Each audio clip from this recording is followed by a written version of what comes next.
Ladies and gentlemen, before we get this video started, I'd like to make an announcement. We have a winner for our 300 subscriber giveaway. That winner is Carol.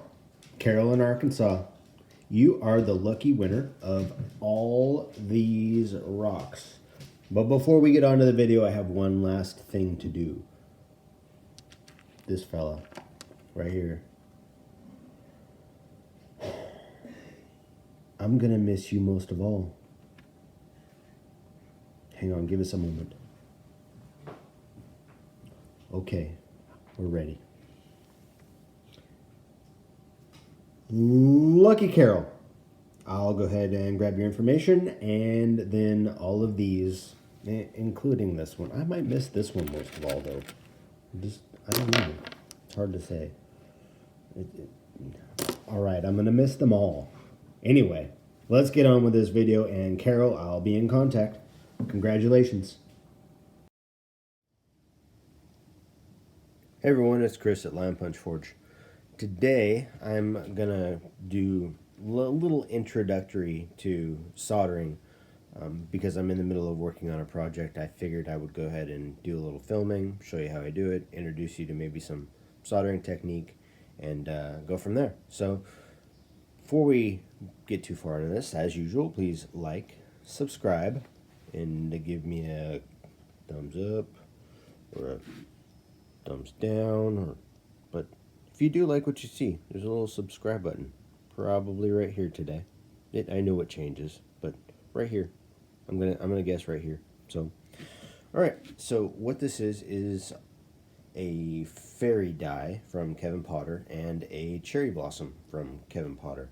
I've cut the cherry blossom out of the pancake die, made the fairy impression, and then I took the die used to cut the cherry blossom and cut a portion of the fairy die out with that.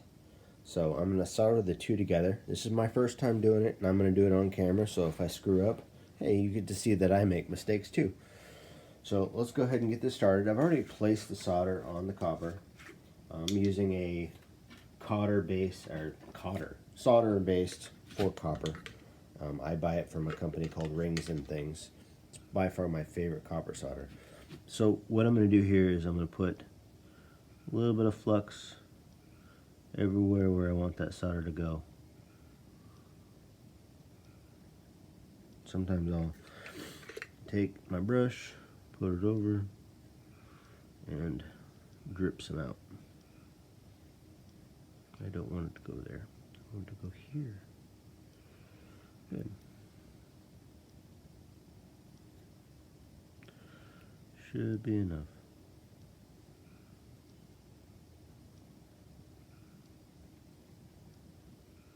Move this guy over. This part's probably the hardest, the setup. Alright, let's give that a try. If not, we can redo it. So, torches, flames, awesome stuff like that. I use a Smith little torch. I have my acetylene here and my oxygen here. What I'm going to do is turn on my acetylene. As soon as I find my lighter, there it is. I'm going to turn on my acetylene first, and I'm going to light it. So there I have a little bit of a smoky flame. What I want to do is turn my gas up until that smoke turns into like a feather and the smoke goes away. See how it goes away? Alright, now I'm going to turn my oxygen on, and I'm going to start bringing that flame down. This is what is called an oxygenizing flame. It's got way too much oxygen in it. That little blue portion here, I'm trying not to burn my finger, is too much oxygen. So if I back the oxygen off, see if I can get it to focus on that. There we go. Alright, so you may not be able to see too well, but I've got that nice flame there. Now if I turn the oxygen off, see how that flame broke right there? That's when I have starting to get a carbonizing flame. Carbonizing flame is what you see here with the soot. I don't want that. What I want is a nice neutral flame. Time to focus again. There we go. So my flame breaks, bring it back, and right there. That's a good neutral flame. So it starts to break. I want to take it to the break point and bring it right back until nice neutral. That means the gas and the oxygen are working perfectly together. So now what I'm going to do is I'm going to startly, I cannot speak today. Maybe I shouldn't be making videos.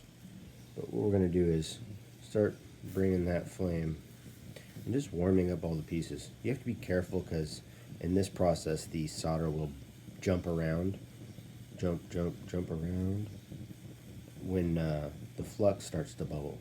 So a lot of the time you'll see that and your flux will go everywhere, and then you've got to use your solder pick to try and redo it. So I'm going to move my head a little bit closer there, and I'm just going to start circling. Get everything to the right temperature. Soldering is not about the temperature of the solder. It's about the temperature of the metal. So the temperature of the metal is what you want to melt the solder. You do not want to focus your flame on the solder, otherwise you'll have some errors. So we start to go a little glossy. I start to flow here. I'm going to focus my flame. Start to flow. Start to flow. This is a little bit chunky over here, so I'm going to focus. And solder follows heat. And I do not look like I got a very good solder joint there, but I can fix that. So that's what we got right there. So what I'm going to do is I'm going to cool it off. I'm going to push some of those metal pieces closer together, and then I'm going to hit the torch with it again. So see what you got. Kind of see those areas. This is the hard part of trying to fit two pieces of metal together that have a lot of different edges and stuff. So we'll go ahead and quench that. We'll see if it even stuck together. Maybe. Oh, we got some sticky. So there's the other side. Got a little bit of light through there, but we're going to try and fix that.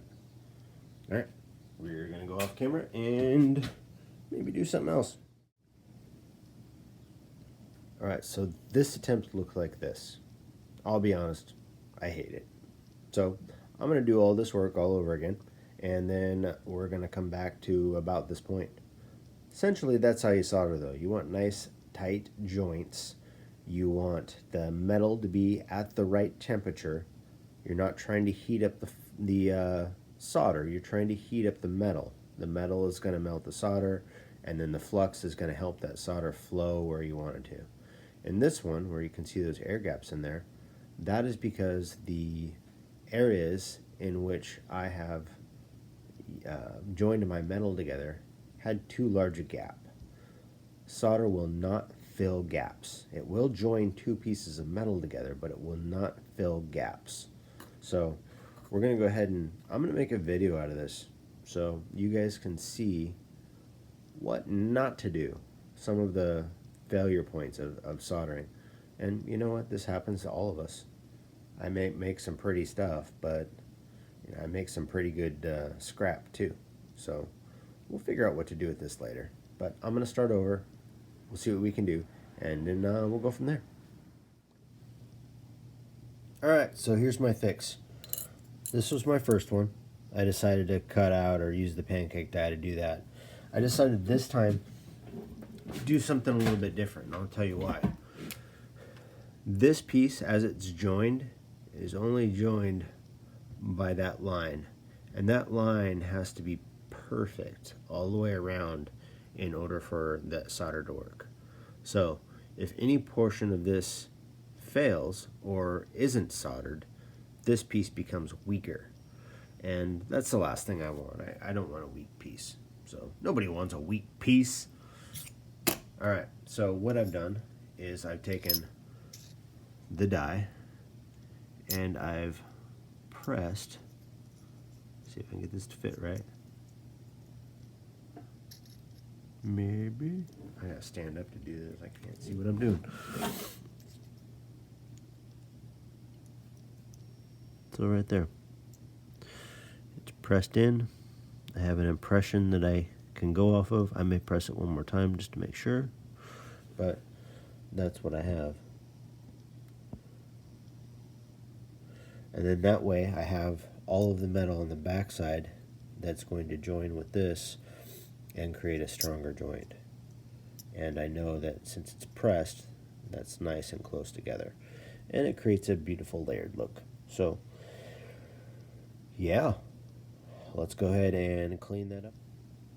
All right, we are back at the soldering station. Before we get too far in this, and before any of you leave a comment down below, which I want you to do anyway, so if you want to, yeah, go ahead anyway.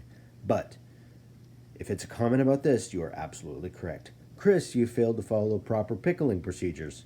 I know I didn't. I didn't pickle my metal. When in doubt, all the time, use your pickle. Pickle cleans your metal, and if you have a perfectly placed pickle pot, then proper pickling procedures is pretty easy. So, use your pickle using proper pickling procedures in your perfectly placed pickle pot. Alright, now that we got that silliness out of the way, let's go ahead and solder this. So I have my metal, and I have a mark on the back side that indexes with here. So I will put him right here, maybe about there, somewhere there. Bend this a little bit. So index, all right.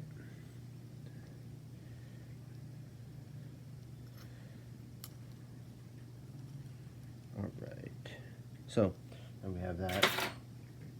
I'm gonna go ahead and ruin that and put on my flux, because I want the flux. It's gonna help the solder flow. So put a little bit on both sides. I'm going to find my little solders. Now what I've done is I've taken the solder and I've flattened it. If you're using sheet solder, doesn't matter anyway, it's already flat. But if you're using wire solder, you want to flatten it so it doesn't roll around. And then you're going to place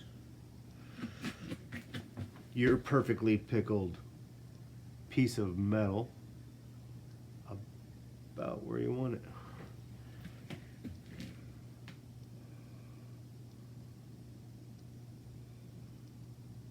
Alright, let's see what happens there. So, let's solder. And we'll do flames again. Carbonizing. Nice smoke carbon coming off there. There's a nice feather.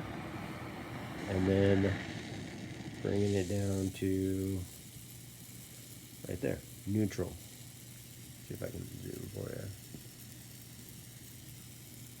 Right, neutral.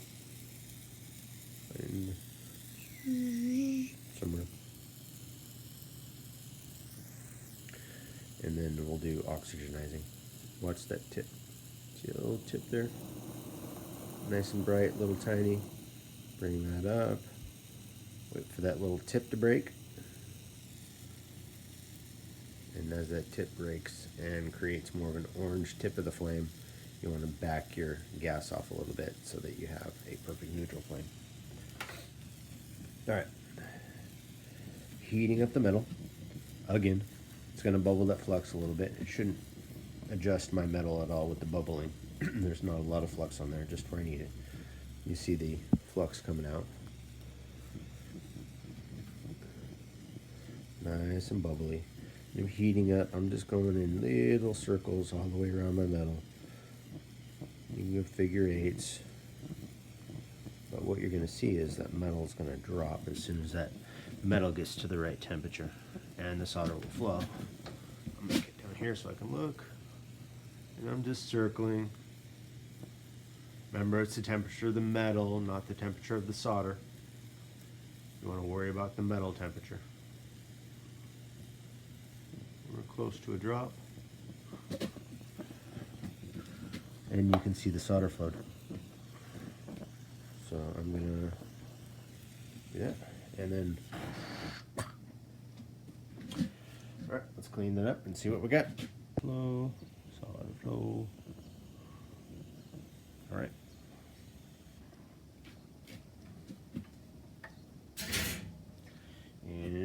welcome back.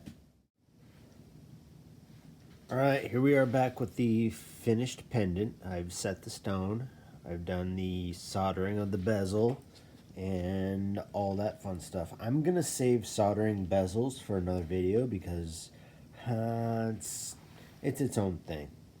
But we will cover it. But I wanted to kind of show you guys exactly what it looks like when you make mistakes. You work around your mistakes, and then sometimes you also ended up just changing your design because it's either more functional or less apt to fail, that kind of stuff. But I mean, sky's the limit. Your only limitation is your imagination. So important things to remember in this video is make sure that you use proper pickling procedures and you have a perfectly placed pickle pot. If you got that down and you have nice clean metal and all the joints touch, yeah, you'll do okay. It just takes some practice. We're going to do another one a little bit more in-depth on soldering, but it was kind of a fun experience to see me screw up, and you get to hear the P's. Perfectly placed pickle pot with proper I don't know. It's time to quit this. If you guys are liking what you're seeing, subscribe right there. Subscribe, leave me a comment, get a thumbs up or a thumbs down. Either way, feedback is feedback to me if I learn from it. Appreciate you guys, and we will see you next time.